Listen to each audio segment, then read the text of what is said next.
Pessoal, hoje o negócio aqui tá pegando fogo. Estamos aqui com um cara que é 10, amigo meu, aliançado com a gente, pastor Kleber, da comunidade El Samar, Assembleia de Deus El Samar aqui, na cidade de Lusiânia, um amigo, companheiro. Seja bem-vindo, pastorzão. Obrigado, prazer estar aqui. E hoje nós vamos falar um pouco sobre música, né? Mas antes disso, nosso amigo aqui é mestre, né? Dá até vergonha quando fala de música com ele. Mas ele vai se apresentar, vai falar aí para vocês quem ele é, a experiência que ele tem, enfim. Pastorzão, fica à vontade. Eu tenho quase mais tempo de música que de vida, né? Muito novo, comecei muito novo, sempre na igreja, toquei a vida inteira na igreja, nunca toquei na noite, me profissionalizei na igreja e seguindo carreira desde os 9 anos de idade. Com 15 anos peguei meu primeiro grupo, um coral de irmãs da Casa da Bênção.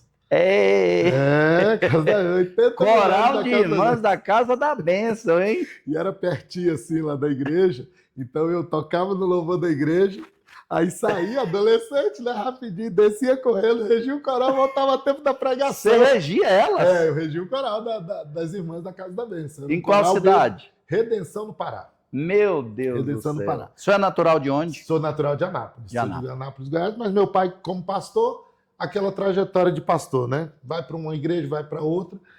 E aí, desde cedo, meu pai queria um músico na família, um regente na família, porque meu pai é da música também, e para suprir a maior necessidade da igreja, porque a maior necessidade da igreja depois do pastor. O pastor ia, os músicos iam porque era da família. Ia porque era da família, exatamente. E aí foi a carreira toda, e hoje eu trabalho com gestão, né, de Ministério de Louvor, e estamos pastoreando El Samar já, 3 anos e meio. Certo. Qual a sua formação em música? O senhor falou que desde os 15 anos, né? Isso. Começou nos 15 anos e tudo. 15 anos, como é que foi essa trajetória profissionalizante? Profissional, comecei a dar aula com 18 anos, perdi um emprego, aí descobri que eu podia ganhar dinheiro dando aula de música, aí comecei a dar aula de música e aí... Ó, a galerinha aí que quer se profissionalizar em música, ouça bem aí, ó, aquilo que eu falo, às vezes o cara é um bom músico na igreja e fica às vezes sofrendo com coisa lá fora, sendo que pode aí ter o seu Exatamente, ter o seu sustento. Foi o que aconteceu comigo, perdi um emprego, sabia dar aula de música, fui dar aula de música, não parei mais. E aí nisso surgiu a necessidade de evoluir. Foi quando meu pai decide voltar para a cidade grande, nós estávamos no interior, e aí eu fiz vestibular, prestei vestibular para a UNB, e aí fui fazer música na UNB. Então você é formado em música pela UNB. Gente, UNB. O cara é gigante, hein? Aí. Então, pastorzão, gente, o pastor Kleber fez um trabalho na nossa igreja um tempo atrás, né? 6 meses, né? Foi 6 meses. Com a nossa equipe de louvor. Nossa equipe de louvor já era uma equipe de louvor bem configurada, mas na questão de gestão, de princípio, de algumas coisas, ainda precisava de algumas coisas, né? E me ajudou muito. Ele fez um trabalho lá, um precinho bacana, os pastores que quiser aí, ó, né? Aqui da região. Então, pastorzão, vamos falar sobre isso. Hoje o grande desafio pastoral é música na igreja. Com certeza. E sonoplastia. Pastorzão, seguinte, nós somos pastores, o senhor hoje é pastor de igreja, eu também sou, e nós temos um problema hoje, problema que é normal em todas as igrejas, que é a área da música, essa diversidade de música, de letras, falta de investimento nas igrejas, enfim. Eu preguei durante 15 anos no Ministério Itinerante. Então, cada igreja que você chega, dificilmente, cara, você viu uma equipe de louvor formada na igreja. E assim, gritante. Na maioria das vezes não tinha um músico. Muitas vezes em congressos é que a gente via, porque pegam daqui, pegam dali e tal. Então a gente percebe, é unanimidade hoje você sentar com o pastor e ele manifestar a dificuldade que ele tem em formação de músico, em ter músico, investimento na área de instrumentalização da igreja, né? Porque a nossa adoração está ligado ao músico, à intercessão, à instrumentalização que existe na igreja, enfim. Eu queria que o senhor hoje falasse para a gente o seguinte, como que o pastor pode e consegue vencer? Gente, o pastor Kleber fez um trabalho na nossa igreja durante 6 meses. Eu tinha uma equipe de louvor já bem estruturada, boa equipe, mas eu entendia que a área de gestão precisava melhorar, o líder precisava de algumas ajudas. E aí nós fizemos um contrato com um precinho bem bacana. Pode ir, ó, o cara é profissional. E ele fez esse trabalho com a gente lá e a gente percebe, né, a diferença das vozes, entonação de cada voz e tudo isso. E eu queria que o senhor falasse exatamente sobre isso hoje, essa dor que o Ministério Pastoral tem, essa dificuldade que o pastor tem com a questão da música na igreja. Uma das coisas que precisa mudar, a mudança começa aqui. A mudança começa na mente. Por quê? Veja bem, quando você acabou de fazer uma reforma lá na sua igreja. Estamos terminando, né? Terminando. Jesus Então, amado, me ajuda. Na hora de fazer a parte da pintura, você chamou o irmãozinho lá que nunca mexeu com pintura para fazer, ou você contratou um pintor bom? Contratei uma empresa para fazer a elétrica, fazer tudo. Esse talvez seja o maior problema das igrejas em relação à música. Por quê? Porque ele trabalha com tudo numa igreja, é profissional, inclusive um pastor é profissional, ele estuda teologia, ele vai para o seminário, ele faz um curso, Lê livros. ele lê livros, e o músico é amador. E não estou falando amador no sentido de não ser da área, mas no sentido de capacitação. Então, assim, a primeira coisa que um pastor precisa entender é que ele precisa capacitar a sua equipe. Desde a música até o som. Que é outro câncer, é outro problema seríssimo. Não adianta também você ter um ministério de louvor maravilhoso. Seríssimo. E aí você ter um som que não corresponde àquilo. Exatamente. Então ele tem que capacitar. O primeiro passo é a capacitação. Se não houver a capacitação, vai ficar amarrado. Partindo disso aí, a conscientização ministerial. São as duas áreas. Eu costumo falar, quando eu ministro sobre louvor nas igrejas, que a Bíblia diz que Jesus crescia em graça e em conhecimento. Sim. Diante de Deus e diante dos homens. Sim. Graça vem do alto. Conhecimento eu busco aqui. Isso é tão interessante, gente, que eu lembro que era ano 2002.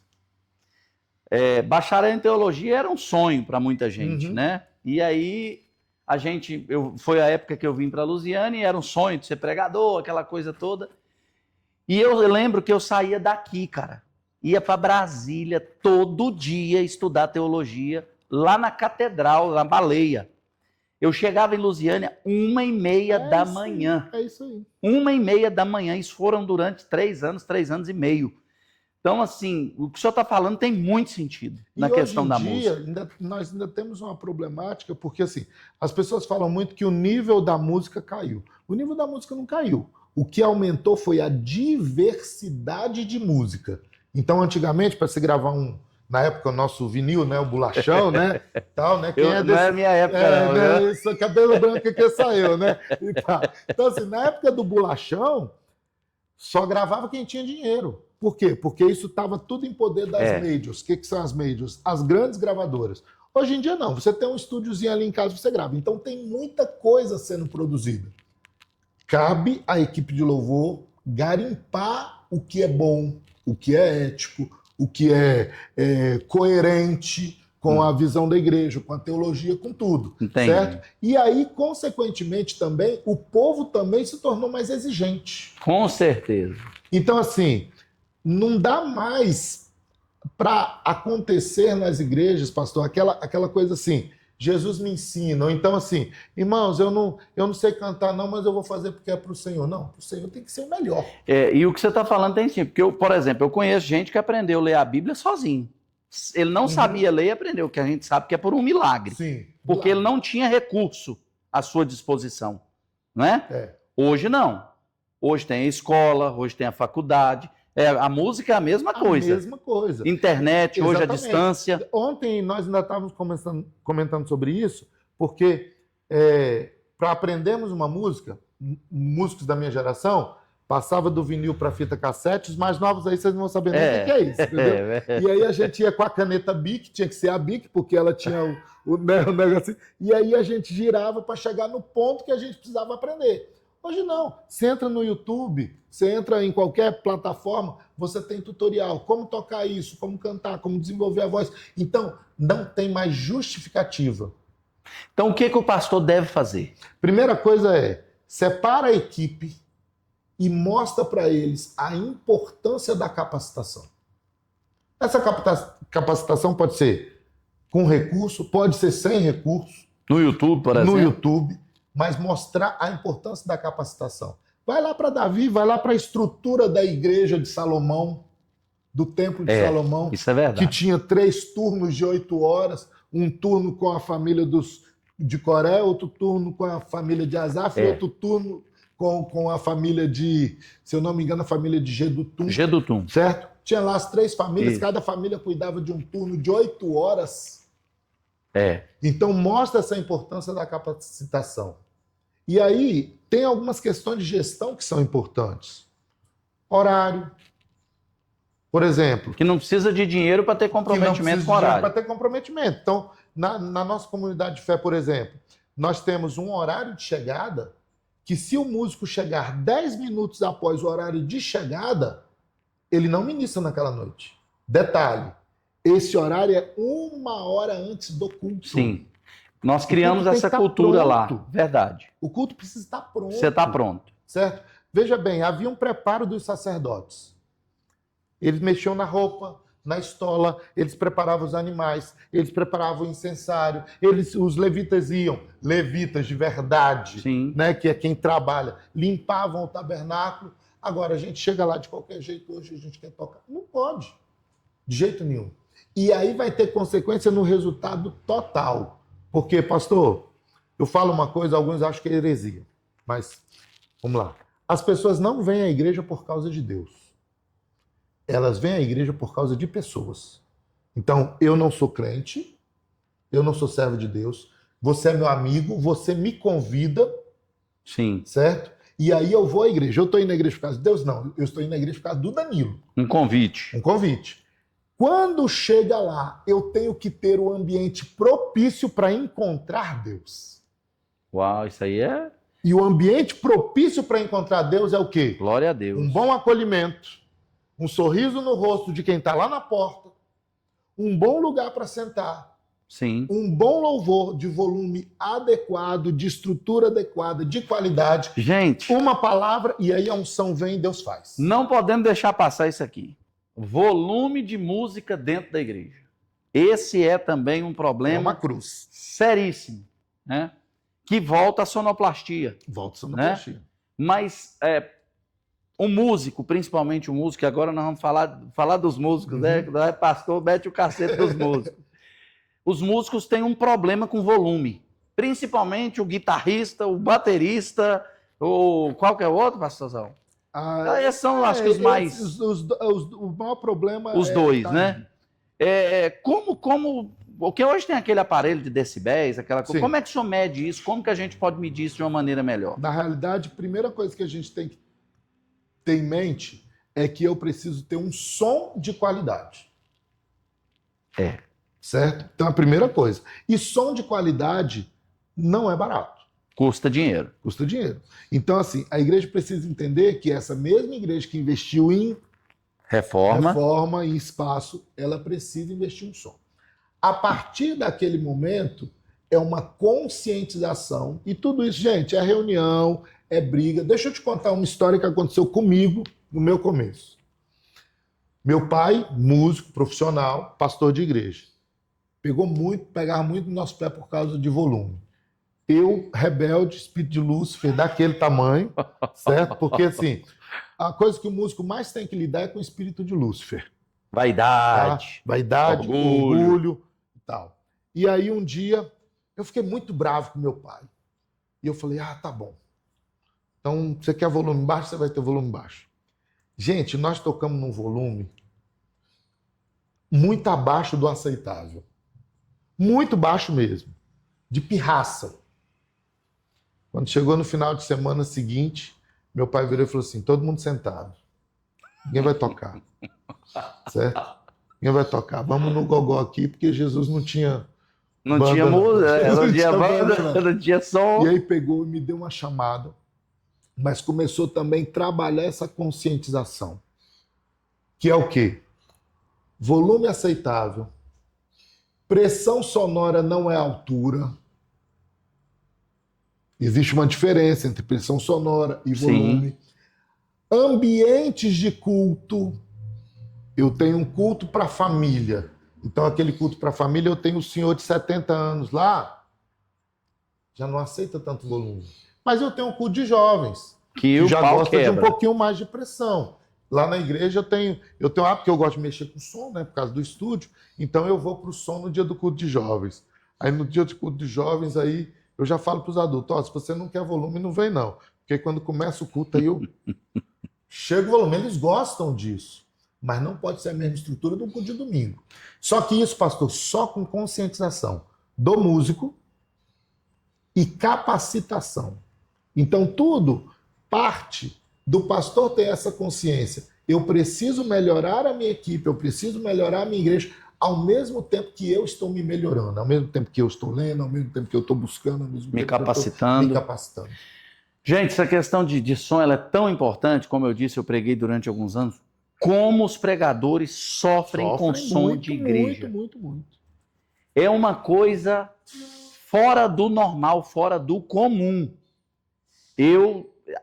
Olha, há pregações que a gente faz, que você chega em casa, fora o desgaste normal, que a pregação, eu até estava assistindo ontem uma palavra do pastor Josué Brandão, do esgotamento que acontece quando a gente prega. Sim. Emocional, espiritual, físico, né? Fora o esgotamento da parte da garganta, do som, né? Da falta de qualidade. Então, assim, realmente é uma cultura que a gente percebe de compra uma caixinha lá, coloca lá e vamos fazer, e assim. E o maior problema é que, na maioria, as igrejas são em lugares residenciais. E aí você ainda tem um problema com os vizinhos. Que é um dos meus problemas que eu enfrento hoje na minha igreja, que aquela educação que nós temos, e até hoje a gente está trabalhando isso, dos vizinhos ter dificuldade. Agora, até isso faz parte de quê? De como eu estruturo. Por quê? Se eu estou num ambiente residencial, eu tenho 3 níveis de responsabilidade aí. Do pastor da igreja fazer uma preparação acústica no templo. Exatamente.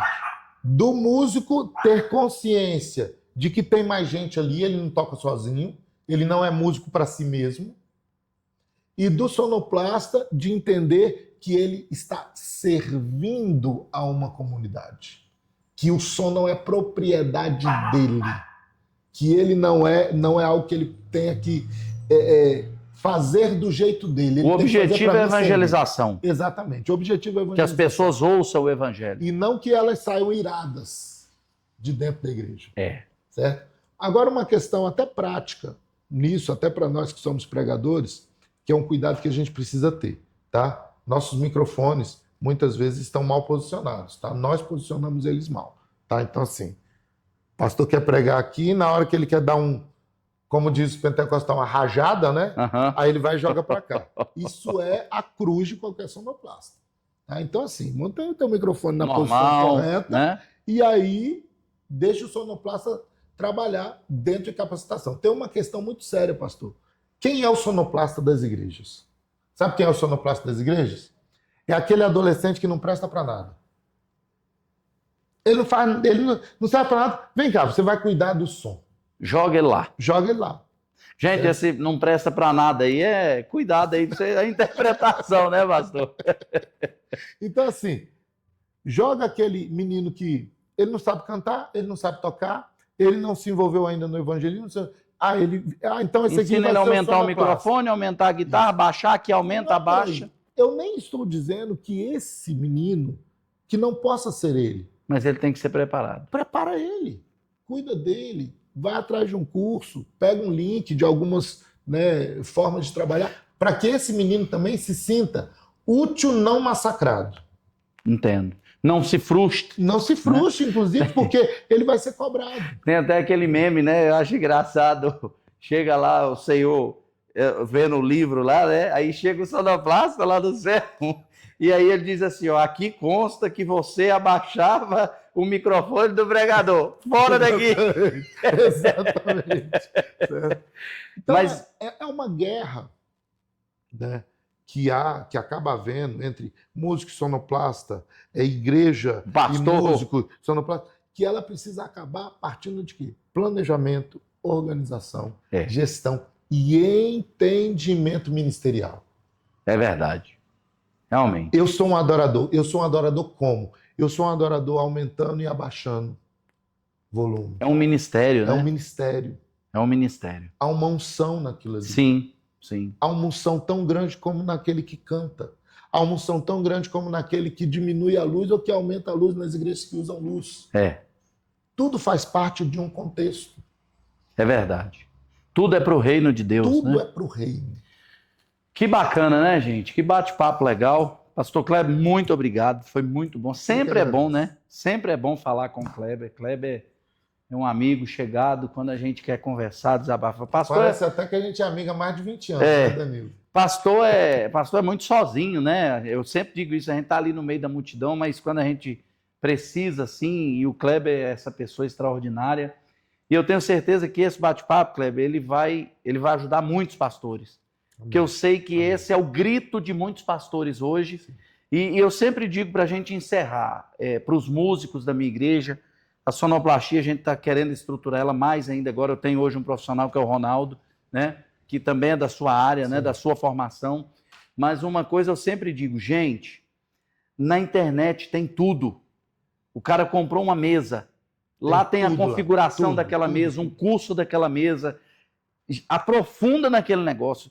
Esse, para mim, é um grande problema. As pessoas que estão, muitas vezes o pastor ele se sente, né, uma igreja pequena, tal, coloca aquele fulano, como você disse.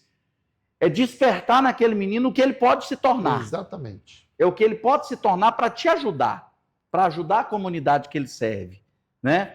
Então, assim, foi muito bacana a gente estar aqui hoje. Poderíamos ficar falando aqui hoje 1 hora e meia, né? Mas, enfim, vamos estar voltando a falar outras vezes sobre outros assuntos, pastorzão. Deus abençoe. Eu que agradeço. Muito obrigado. Muito obrigado. Deus abençoe. Se quiser vender o seu peixe aí para a galera. Qualquer coisa, procure a K-Music no Instagram, K-Music Oficial no Instagram. Abraço, galera. Deus abençoe. Abraço. Paz do Senhor Jesus.